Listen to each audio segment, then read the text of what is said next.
Today I want to talk about expired listings. If you're not familiar with the term, an expired listing is a home that's been on the market and it doesn't sell, and the listing agreement between the property owner and the real estate agent expires, and the home essentially comes off the market without being sold.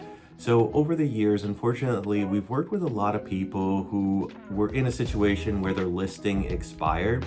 And one of the things that we notice is that there tends to be a pattern there, and the reason the listing expired is almost always the same. And that reason generally revolves around pricing.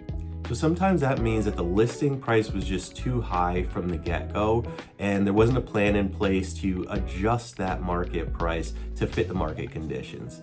Other times the pricing is appropriate, but offers come in and just aren't able to get negotiated out and get the deal across the finish line. But 9 times out of 10, we found that the reason a listing has expired has something to do with the price.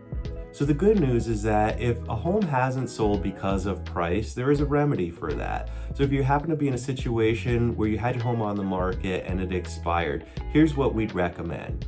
First of all, you want to get a true and accurate fair market value for your home. One of the things that we recommend is staying away from the online calculators because they're really designed to give you a ballpark number, but if you rely on those for actually pricing the home and putting it on the market at that number, it can lead you astray. So we really recommend using a professional, either a real estate agent or an appraiser or someone who's familiar with property values to get you that fair market value for your home.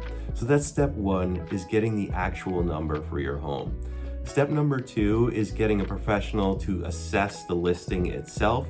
That's the home, assessing the condition of the home, making sure that it's ready for market, but also assessing the listing itself to see if there were any flaws. Perhaps there weren't sufficient photos, or the quality wasn't great, or there may be something else with the listing. On occasion, we've seen that a home has been listed in the wrong multiple listing service, meaning it's not being distributed to the local market here in the area.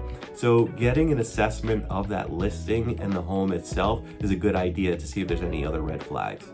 And then lastly, if you do intend to put the home on the market, we recommend working with someone that specializes in listings and getting homes sold. A lot of real estate agents work with both buyers and sellers, but there are some specialists who only focus on marketing homes and getting them sold.